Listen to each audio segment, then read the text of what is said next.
The dark side of the Force is a pathway to many abilities some consider to be unnatural. All right. This is Tatooine Sons, a pop culture podcast. That it is. It was a busy weekend at the movie theater. It was. For everyone. Nathan? How was Barbenheimer for you? Oppenheimer's amazing. The Heimer part's great, right?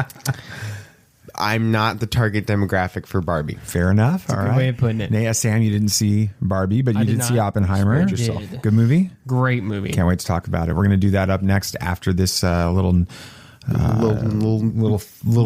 nugget of information from the guys over at the Reverend and the Reprobate, and then we'll talk a little bit about Oppenheimer and walking out of the theater and seeing a bunch of happy people wearing pink while we're depressed because the world was going to come to an end. This, is Tatooine Sons. We are the Reverend and the Reprobate, just two best buds interviewing people we have no business talking to. I'm Lucas Pinkard. I'm Dan Gibson. These aren't tears on my face. Every Thursday, we interview somebody else from our favorite fandoms and yours. You can check those interviews out on the Christian Nerd HQ Network. You can find us on YouTube at RevRep Podcast at ReverendRep.com. And if you can't remember our name, just go to BaconOffice.com. It's way easier to find. New episodes every Thursday. Thank you guys for supporting Christian Nerd HQ, and check out the Reverend and the Reprobate. It's true. All of it. What is the name of the Porg on the Millennium Falcon? Force is strong in my family. What do you think his name is? It's a big moment. I am a Jedi, like my father before me. Maybe Turbis? Do or do not. There is no try. Turbis? Pablo, if you're listening to this live stream, that Porg's name is now Turbis. It's a good Star Wars name. We're not done yet. These guys recorded an awesome podcast called Tatooine Sons. Everybody listen to this. It was a movie. It was one of the movies of all time. It was one of the movies of all time. When we saw the very first trailer to that, We weren't interested. We knew that this movie wasn't for us. No, I wasn't interested. So why did you go to a movie? Because You got very confident all of a sudden. He did. some friends asked me to go, and I said the only reason I would go is if we went to see Oppenheimer Okay. ahead of it. And they said that they were already planning on that. So I said, I'll go see Oppenheimer, but I might not see Barbie. And they said, no, you have to go see Barbie if we go see Oppenheimer. I'm like, okay, fair enough. I'll compare and contrast. Now, seeing Oppenheimer before might have actually been a mistake because you go from a masterpiece of filmmaking to Barbie, which sounds a lot worse than it actually is. Barbie is a great movie for people that it's made for. It wasn't made for me in any way, shape, or form. Was it a movie that I would have enjoyed? Just I'm not the target demographic for that movie. I didn't find it funny. Thought the writing was a little off, pacing was a little off. It was so bright in color that it gave you a headache. It genuinely gave me a headache, and I didn't relate to any of it because I wasn't meant to watch this movie. But that's the beauty of cinema. Right. It's You get to subjective. go to, you should go to movies you enjoy And no matter and not worry about movies you don't. Exactly. And no matter what, this was an amazing weekend for cinemas, and that's all that matters. And All right. because it was the biggest weekend since Endgame. Wow. Absolutely. Which is amazing to see. It it shows that cinemas and theaters aren't dead.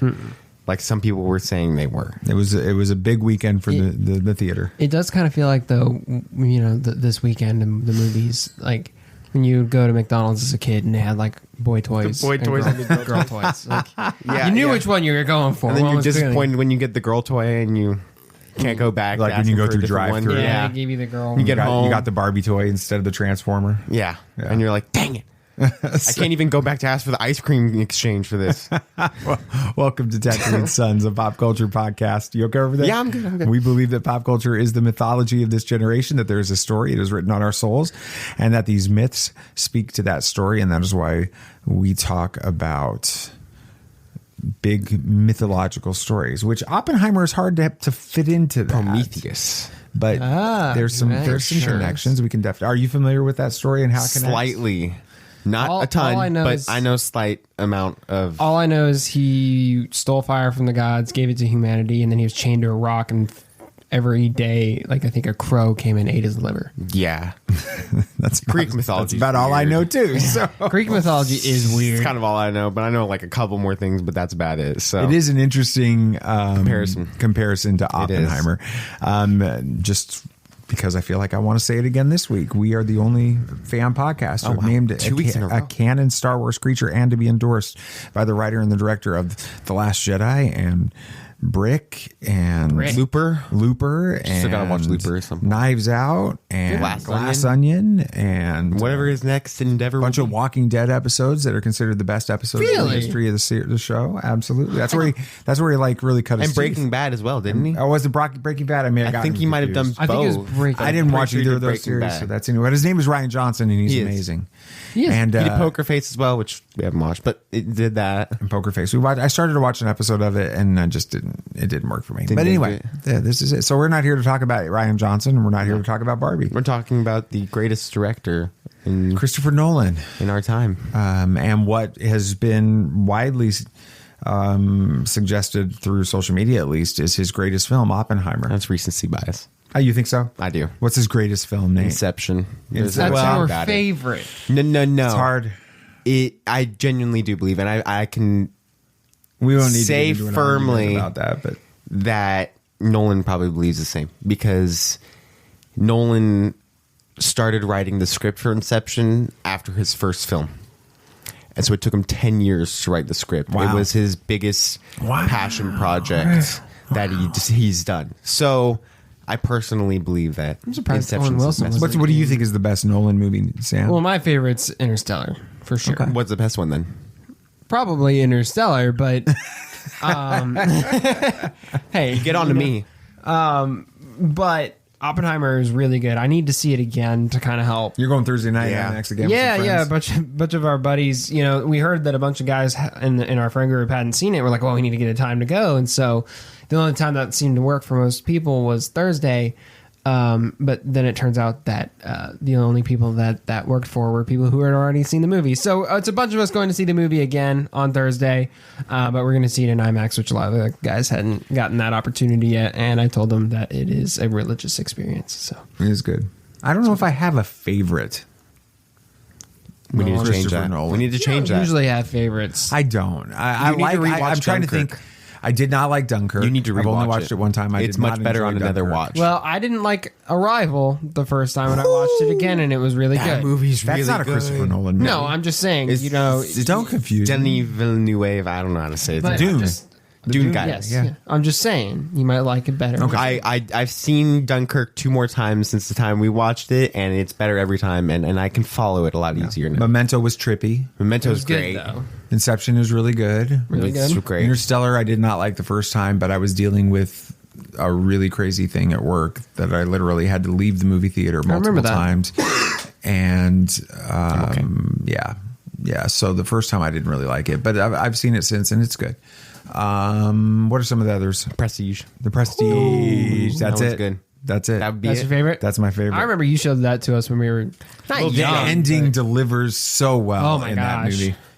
So that's it. All right. I still have to watch Insomnia and Following at some point. Oh yeah, we need to watch those sometime soon. It's hard to find. So, let's talk Oppenheimer. General thoughts on the movie before we get into sort of the big themes within it. What are your general thoughts on Oppenheimer, Sam? I don't want to just say it's really good, because it is really good, but it is very complex. It does not stop at any point to let you breathe. It's like drinking from a fire hose the whole time. They're constantly talking and giving you information, which is fine, but it's a lot to take in that first watch through. So I'm hoping I can understand it a little bit better the next time. But it did a fantastic job of not only telling the history of this event and this person, but showing you who this person was for real. They didn't make Oppenheimer out to be this infallible hero or anything. It's martyr. What's that? He didn't even make him out to be a martyr or anything. No, he was the protagonist in the movie, but he was not a good guy. In no way. In a lot of ways. And I appreciated that they did that. And they handled a very dark subject matter very gracefully, but still made you feel the weight of that whole event and what came out of it. I'm sure we'll get into that a little bit. Yeah. But it was beautifully executed. The visuals were stunning, and even more stunning because you know that they're not CGI. Score was fantastic. Acting was top tier. There were so many people I recognized in that movie. Yes. I mean, all around it was a masterclass in filmmaking. It feels like. All right. I'm not sure what else I can say. You got to say something, BB Nate. What did you think about the movie? You take my stuff all the time. Sorry, bro. No, it was a great movie and lived up to my expectations, which were high to begin with, because you see Nolan attached to something, it should be a great movie. And it definitely lived up to that. And I think Cillian Murphy did an amazing job acting. I think Robert Downey Jr. did an amazing job acting. And I think for the little bit that she was in it, Emily Blunt did a great job with what she was given her role. I did not like her. A lot of the time. Horrible mother. But that she was shown to be real. She wasn't infallible. She wasn't perfect. She was really broken. And so was Oppenheimer, and so was most of the people in the movie. And I loved Matt Damon's character, General Groves. He was a lot of fun. He brought levity to the movie that was needed at a lot of points as well. So that was good. And really overall well done movie and well paced, and I don't really have many things. I don't think there's anything that I did not enjoy about the movie that was well done. It was well written, and it is going to dominate the award season next year. I think that the movie, due to the strike, whatever happens, the movie starts off kind of opening sequences, the opening story arc in it, telling you all that you need to know about Robert Oppenheimer, because he starts off as a student in university in London or England, right? He was England, right? He was England, yeah, I think.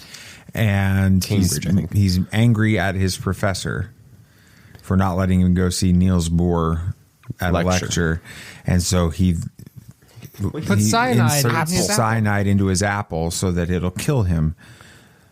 And then wakes up the next morning and begins to realize the insanity of that moment and runs in there to try to stop it, which, interestingly enough, the person that is holding the apple in his hand is the person that he was going to try to see in the lecture and couldn't, Niels Bohr, who's one of the greatest scientists of all time. And that also ties into something later on in the movie with his moral conflict showing up. Yeah, it's a perfect example. Yeah, absolutely. Well, like he's got this, he makes a decision he's going to go after something. He does it, and then later realizes, what did I just do? And that is exactly what happens. What this entire movie is about. And they even talk to him about it in the kangaroo court, and like, why did your morals suddenly change after the fact? Also, why was it called that? Kangaroo court? Yeah. A kangaroo court is just it's a phrase that's been in existence for years and years. Just accept it, okay? Just basically a court that means nothing. It's like they've already decided what they're going to do. It's like a circus. It was exactly like that. So it's like they're trying to jump you? No, I don't think so. Anyway, I don't know. Yeah, loved it. I loved the movie. I was disappointed only with the... Listen, the Jean Tuttle is her name, right? Jean Tatlock. Tatlock? Where did you get Tuttle from? I don't know. I just made it up. Jean Tuttle. Kind of sounds like it. No. It sounds like a name. If you weren't remembering the name and you got that close, I would have you'd be feeling pretty good about yourself right now. You know, I would. Anyway, Jean Tatlock. That storyline, that character is critical to the storyline of the movie, and the relationship is important, and all of the things in that were important. I think that the delivery of that that character and the way that they went down a path of showing some pretty graphic sex stuff and sex acts and just open extended nudity was completely unnecessary to the storyline of the movie. They could have done both of those elements. They could have left those scenes in without going down the path that they ended up going down. I thought that was a disappointment. But anyway, that's just my 2 cents on that. But other than that, fantastic movie. So let's talk it through. Well, before we do that, I'm curious. You said, Nate, you said that you feel like it's going to just dominate the award season. Definitely. What are some awards you think are sort of at least let's not say they'll win, right? But let's say nominations, guaranteed nominations. Here, where are you going? Can I try, Nate, and see how many of yours I get? Sure, go ahead. Best supporting actor. With who? With RDJ. Yeah. Best actor, Cillian Murphy. Mm-hmm. Best actress. Best actress? It'd be supporting actress. Supporting actress. Okay, yeah, would be Emily Blunt. Best director, of course, Nolan. I think it could win best film, best picture, best picture. Best sound design. No, for sure. Score, and probably editing.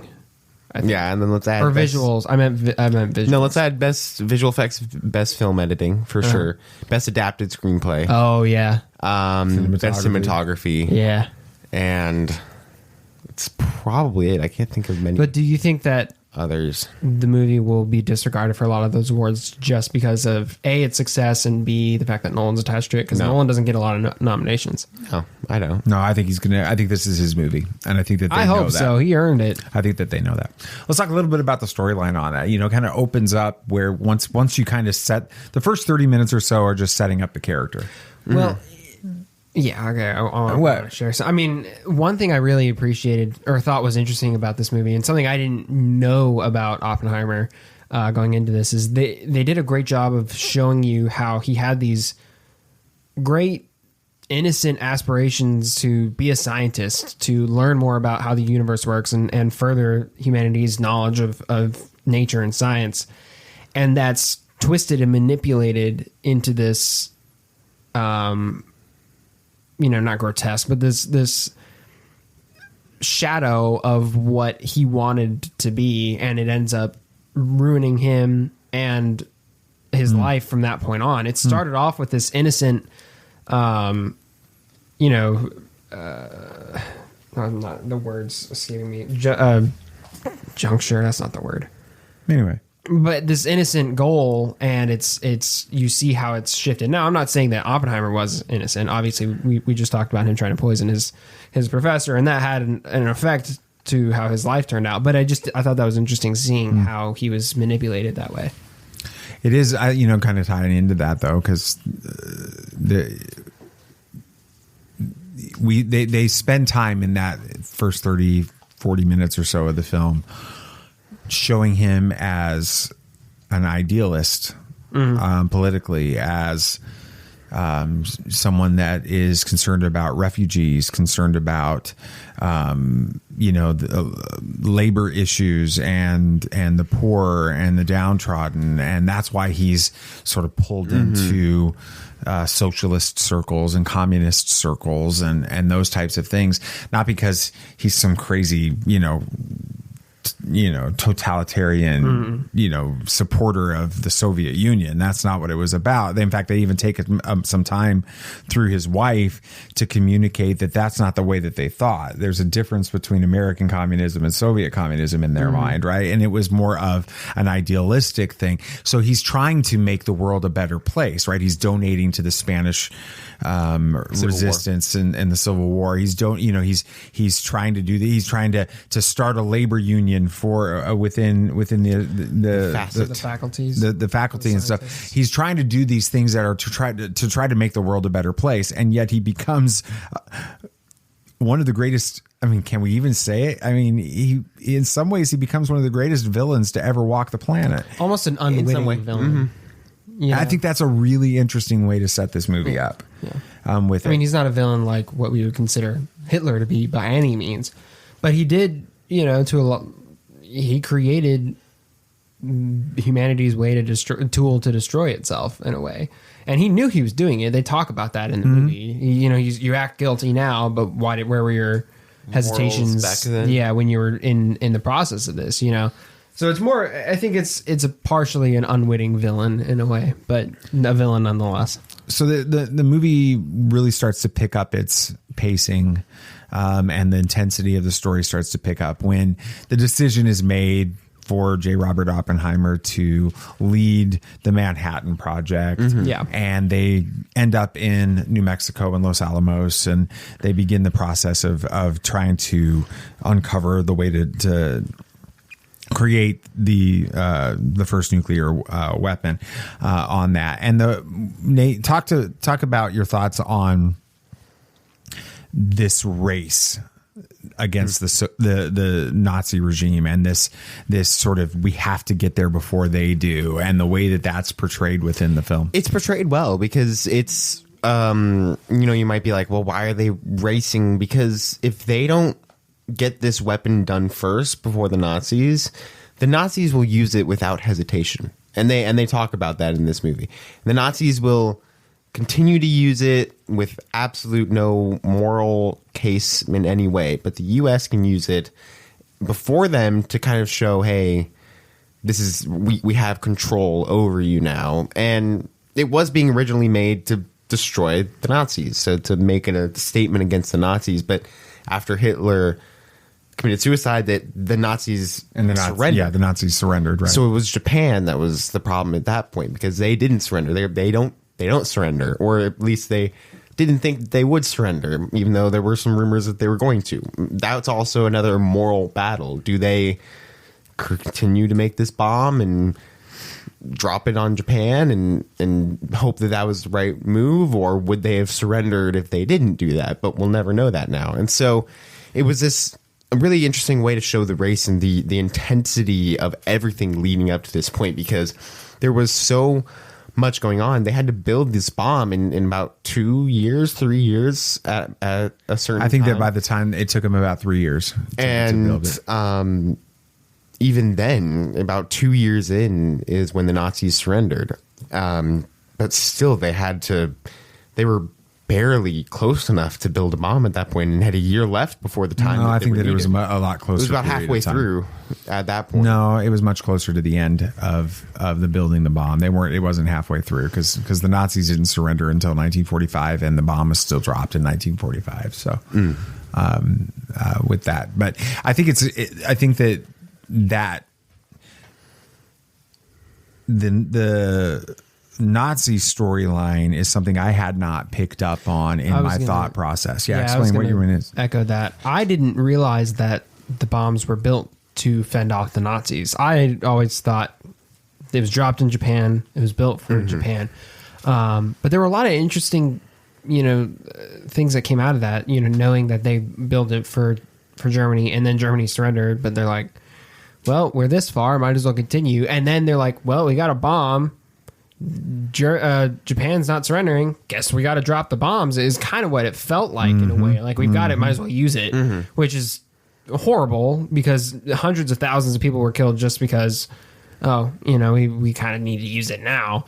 And of course, they found plenty of ways to justify it. But like, one of the most disturbing moments in the whole movie was when they were meeting with that council, deciding where they were going to drop these bombs.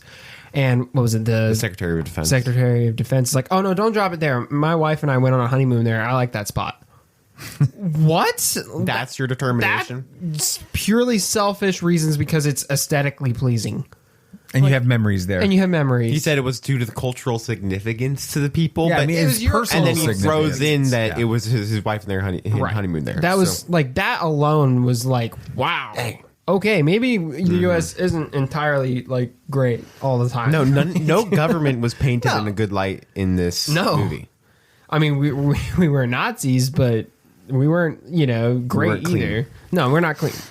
Yeah, it's interesting. I thought that. I mean, it makes sense. It's not like it was a revelation to me that the nuclear program was a race against the Nazis. Even going into the movie, we see that all throughout the trailers, right? The conversation where Oppenheimer and Groves are talking, and he's like, they've got a 12-month head start, and he says no 18, and he's like, possibly know that? Yeah, and then the other one is when he says, if we get this, I don't know what will happen or what we'll do with it. But I know what but will if happen they to the get it, I Nazis know too. what will happen if they get it before we do. So, so we knew that, right? But it's the reality of that moment when Europe is won. VE Day is what they call it, Victory of Europe, right? Mm-hmm. That moment happens. It had never quite clicked in my mind, even as somebody that loves history and has studied history and those things. It never quite clicked in my mind that everything shifted when it became in the nuclear program. Everything shifted in that moment from we're no longer focused on this nuclear program to fend off the Nazis and their attempt to create a nuclear weapon that will destroy us. We are now shifting the entire focus of our nuclear program away from that toward now we have to find a completely new justification for our nuclear program. And that nuclear program is to stop the war in Japan. Well, didn't they cite the Russians a bit too for needing the bomb? Well, they were constantly that kind of goes into something else I wanted to talk about, but they were seeing the Russians as the Russians have a program, or the Russians are going to want this type of weaponry, and they're going to continue to try to develop it. But they were never. I never got the impression, Nate, you've seen it twice. I never got the impression that there was a race against the Russians. There wasn't really during the war. No, there wasn't a ton. They were just wanting to make sure that the Russians didn't build it before because they didn't know what they would do with it. America wanted to be first, no matter what. It doesn't matter if they were allies or not. They wanted to be sure that America was first in building this bomb. And so even at that point, Truman didn't, after the Trinity test, Truman did not tell Stalin what weapon they created. He just, you're right. He created a super weapon, right? And that was it. And so Russia still was trying to build a nuclear bomb at that point, but didn't have as much progress as America did of the course. So, well, let's kind of pivot towards the Russia conversation a little bit, because that's another major theme in this. With Oppenheimer and his connections to the American Communist Party. His wife was a former member of the American Communist Party. He has lots of relationships. His brother was a member of the American Communist Party. His wife. All of those types of things with it. There's this theme throughout the building, and then it carries all the way into the post-war period.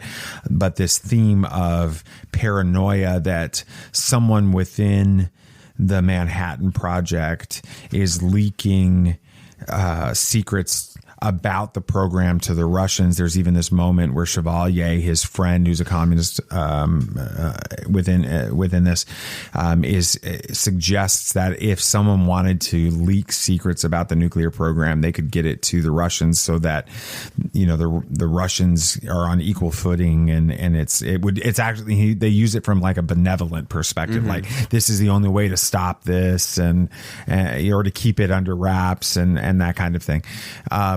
With it, but that paranoia is a theme throughout this. What were your thoughts on the paranoia, like the generals that were thinking that following Oppenheimer, the potential, either the suicide or the potential murder of Gene Tatlock.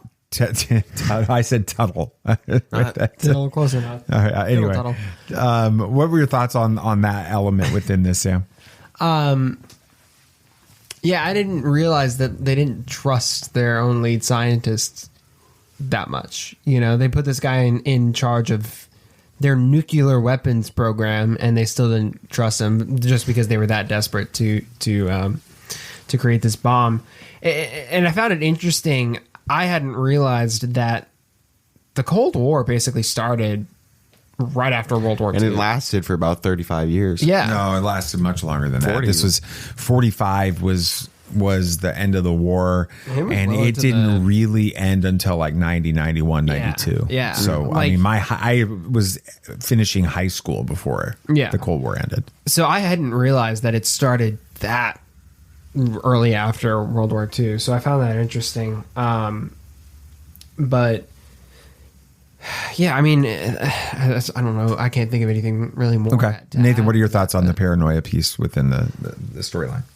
Due to it was difficult because they had so many different minds from internationally working on this project, and due to Oppenheimer studying abroad for most of his studies, they were concerned about that, and that was a big part of why this was a problem. And also, his brother and his brother's wife and Kitty and all of that was a huge concern, but they knew the value of Oppenheimer for this project. Well, they actually say in one point that the reason he was chosen was because of that, because he could be kept in line. Right. And that's what Oppenheimer says to Groves. But it was interesting to see Groves trusted him after getting to know him a lot and trusted that he was loyal to this program, to America, and all that stuff. So it was really more the paranoia from everyone else, from Groves' assistant, forget his name, Nichols. That was really the main cause of that paranoia throughout the government, because he was talking about it, and then he talked about it with Borden and Strauss, and that's what caused Oppenheimer to be put in the kangaroo court, and then Strauss got me the whole problem with that, and then the ending and all that stuff was created from Groves' lieutenant colonel assistant. So it wasn't Groves' fault. And then Colonel Pash as well, to an extent, and it was kind of like the entire government was against Oppenheimer during the creation of the atom bomb, but Oppenheimer didn't really care. He was just focused on his project and didn't care about what happened after that. So it was really interesting to see how they portrayed that. When we get to that moment, right? So we talked about it. You good? I'm good. All right. We talked about it a minute ago when the focus shifts away from getting the bomb before Nazi Germany does, and now it's Nazis. The Nazis have surrendered, and now we're building this bomb, and we're going to use this bomb in order to end the war in the Pacific with Japan.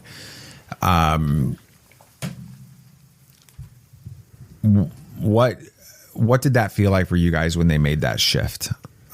With that, and then the conversation with Truman, specifically the president, afterwards, and the mindset there. You've got this idea that Oppenheimer's feeling the guilt as the one that led the program, that developed this weapon that ended up resulting in 200,000 plus 220,000 deaths off of two bombs. With that, and then you've got this crazy interaction with Truman where Truman's like, I'm the one that did it, you don't have anything to feel guilty about, and all this other stuff. Just kind of walk through some of that. I was like, Truman wasn't a good president. Well, they paint him in a really, really bad light in one scene in this. I think that's you can't put in an entire 8-year plus presidency, because he assumed the office after Roosevelt died in office. He was his vice president, so he assumed the office during the war, finished out that term, and then was elected twice after that. So, that's a pretty significant thing. So. You're right. You can't judge it based on one interaction, fictionalized moment. I thought that was. It wasn't in black and white, but it very well could have happened. Yeah, but it's, you kind of can see both sides a bit. Obviously, it's easier to side with Oppenheimer in that scene because we've just followed that whole journey. But Truman does have a point. He was the one who, quote unquote, pulled the trigger on it. All that Oppenheimer did was provide the trigger. It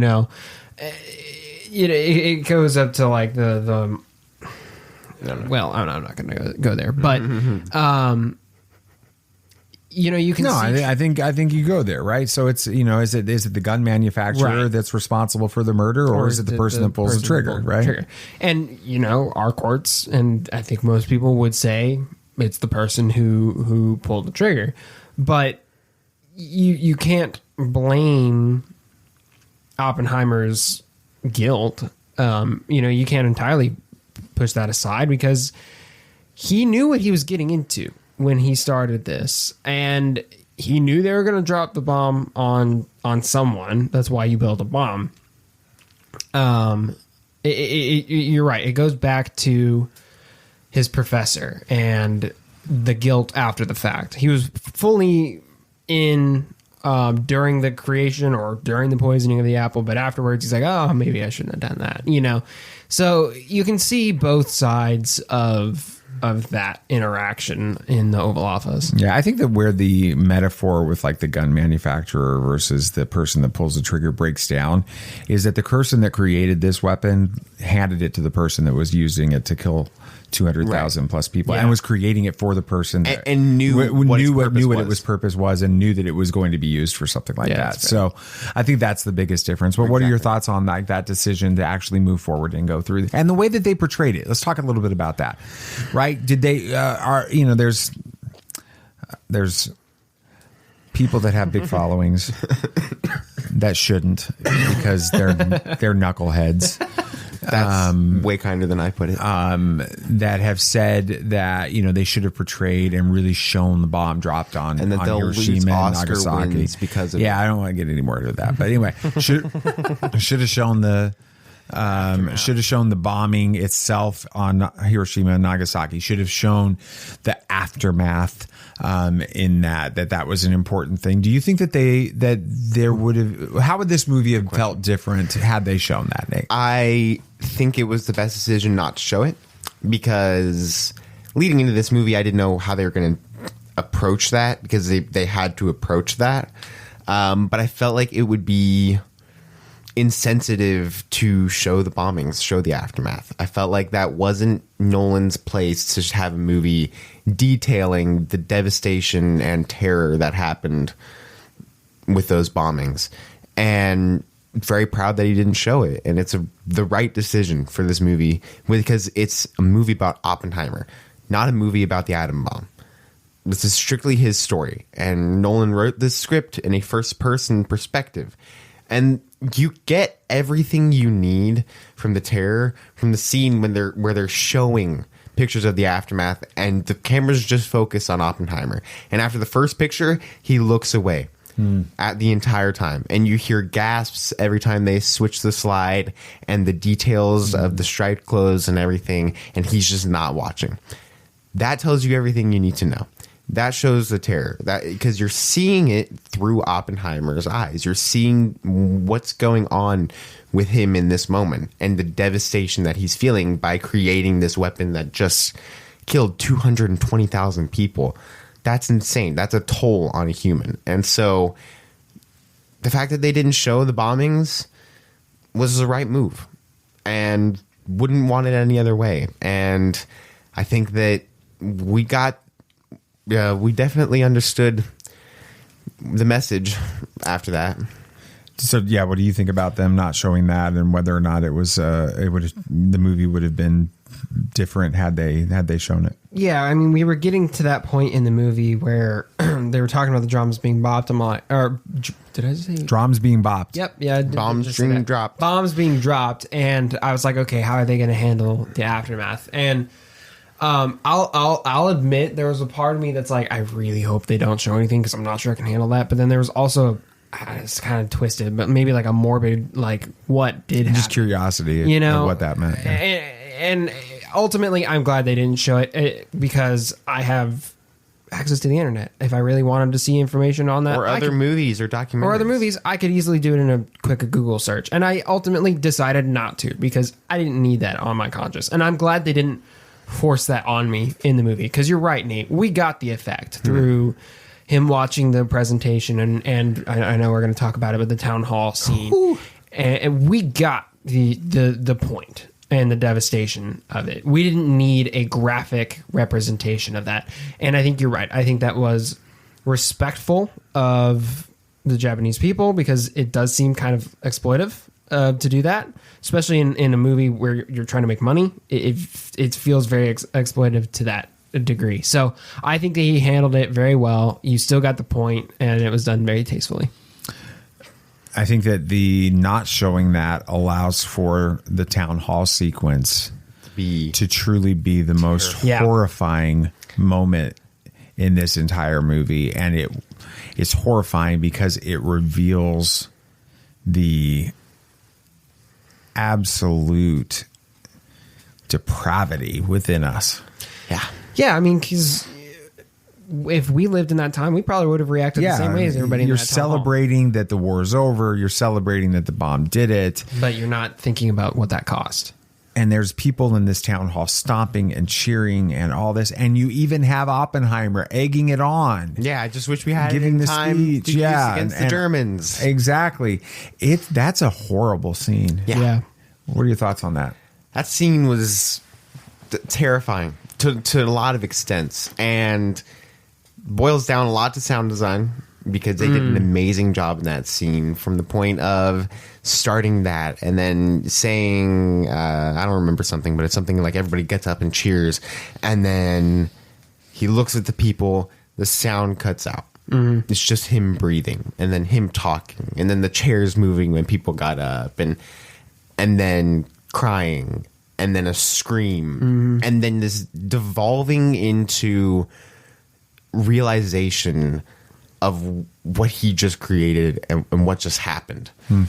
And then in his mind, an atom bomb going off right there, and seeing somebody's skin peeling off due to the I think that allows you to understand the horror of the nuclear weapon and what happened, without having to show Hiroshima or Nagasaki. And then him walking out of the town hall, and people are clapping and cheering and screaming, but their faces are almost like the caricatures in the way grotesquely animated. And he's hearing the cheers, but he's hearing it in a way that he's hearing screams of terror, and then he's seeing a woman sobbing, and he's seeing that as somebody's terrified, and then he's seeing people under the bleachers making out, but he's seeing that as people hiding under the bleachers, and then a guy being kind of comforted in the hall because of we finally did it, but he's seeing that as a guy being comforted in the hall due to losing people, and then somebody vomiting outside because of the terror, and he's seeing these things,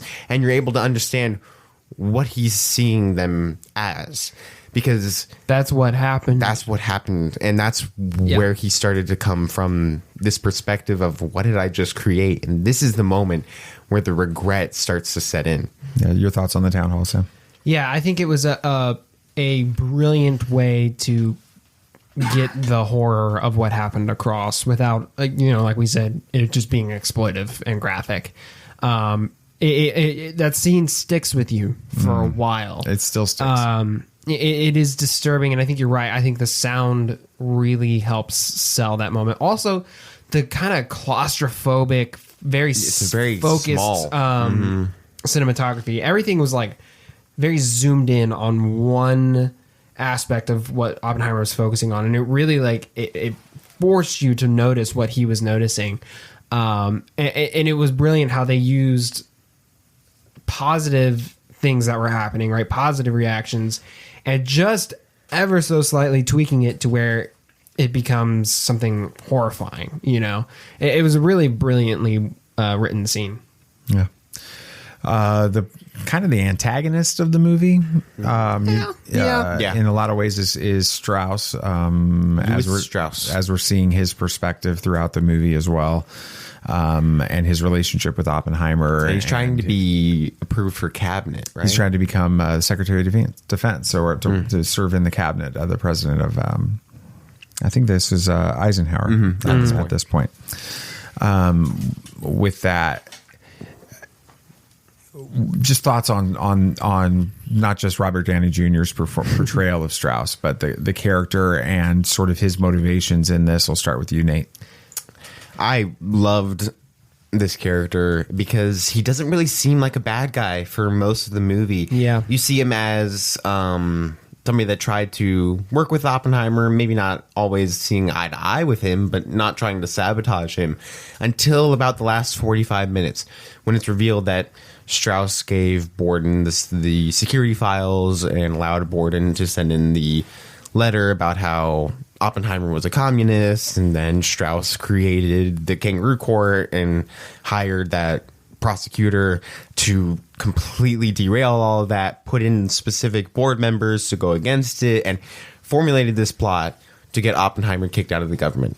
and security clearance revoked and everything that was going on there, and the Atomic Energy Committee as well. And so you see this devolving of this character throughout this movie, eventually seeing kind of this, in a kind of a way, a rabid version of rage and jealousy due to him kind of Oppenheimer mocking Strauss, and it was just an immature, really petty. It was very petty, and Alden Ehrenreich's character did a great job of showing how we were acting about that. We were kind of like rooting against him. Yeah, you kind of, or you start off and you're like, okay, his perspective is your perspective. Yeah. Yes, Alden Ehrenreich was us in that situation, and so it was really well done in showing that. And like, of course, RDJ did a great job portraying the character from us liking him at the beginning to eventually devolving into this character we just disliked a lot. And so we're happy to see his downfall. Yes. Yeah. What are your thoughts on Strauss as well? Yeah, I thought it was a great way to introduce and portray this quote unquote villain. You know, he claims to just be a what was it, a lowly shoe sales. Well, that's what Oppenheimer calls him. And he said just a shoe salesman. Yeah. So, you know, he's humble, but he's also like, you should take me more seriously than you're actually taking me. And then you're right, the whole court scene where he's openly mocked, basically, just kind of sets him over the edge. And it's such a vindictive mindset to just destroy someone's life because they humiliated you. Like, that's like reverse Flash level petty, you know? But it was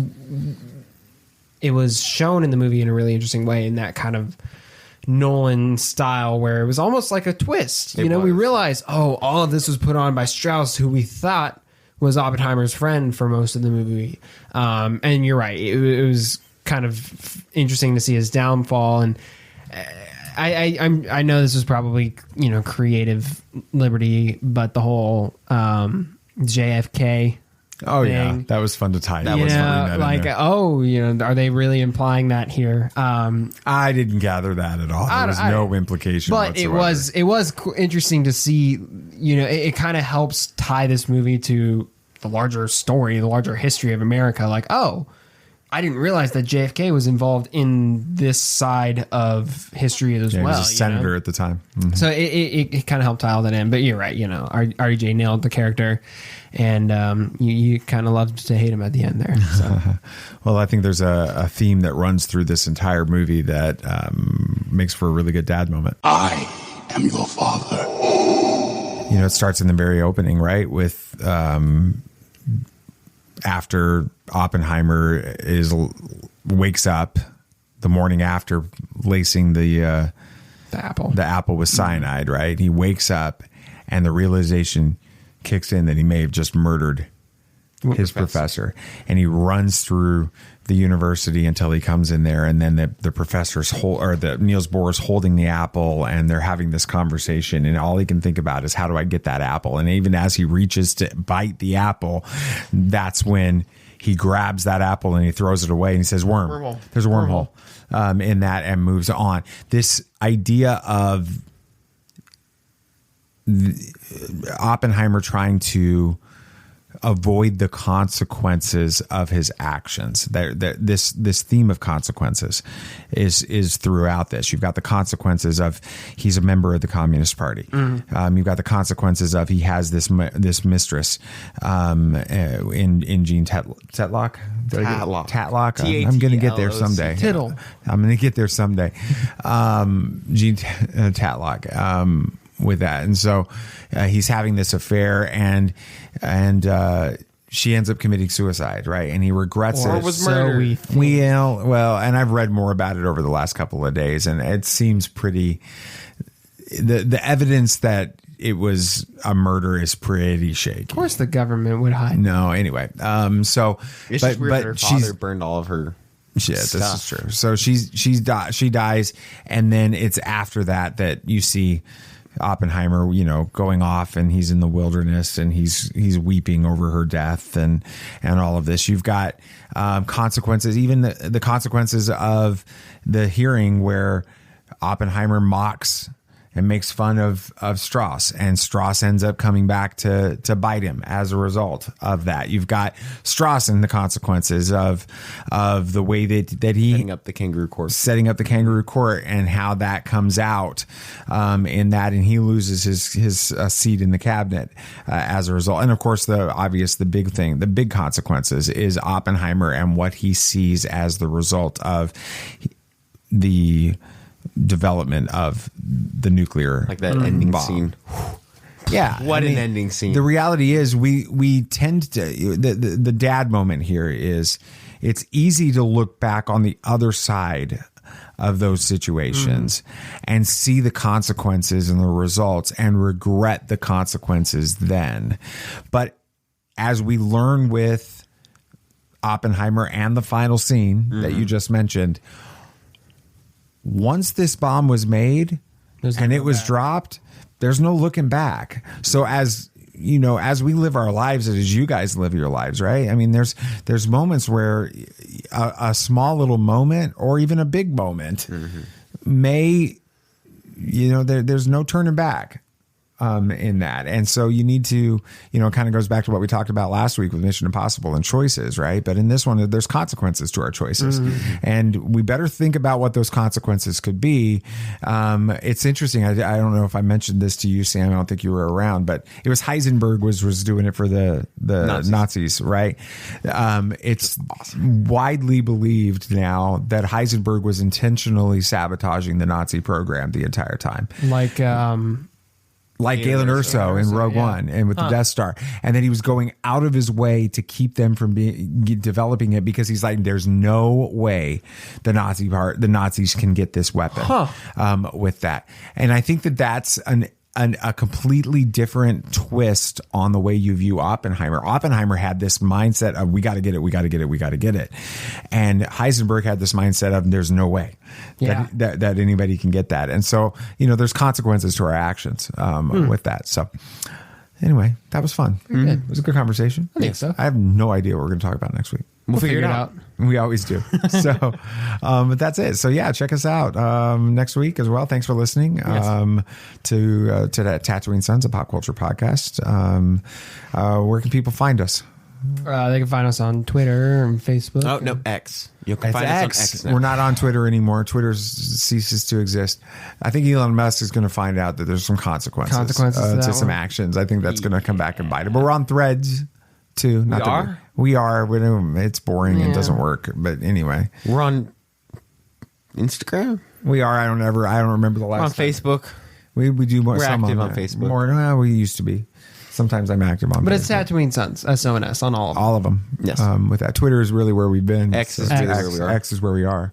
X marks the spot. There you go. With that, and what else we got? The Christian Nerd HQ. Make sure you check out all the guys. All the lady is we got one lady. We need to get more ladies in the Christian Nerd HQ. But it's kind of like according to Barbie, yes. It's kind of like Big Bang Theory, right? You start off with just one lady, and then other ladies will be brought on. So you'll bring them in. So we got to find some nerdy ladies to be a part of the Christian Nerd HQ. Check out all the links in the show notes for all the shows. I think that's going to be pretty much to it. Is there anything else you guys want to say? May the Force be with you. May the Force be with you. May the Force be with you always. This party's over.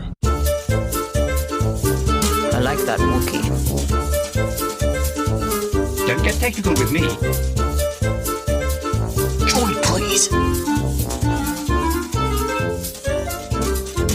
Yep, yep.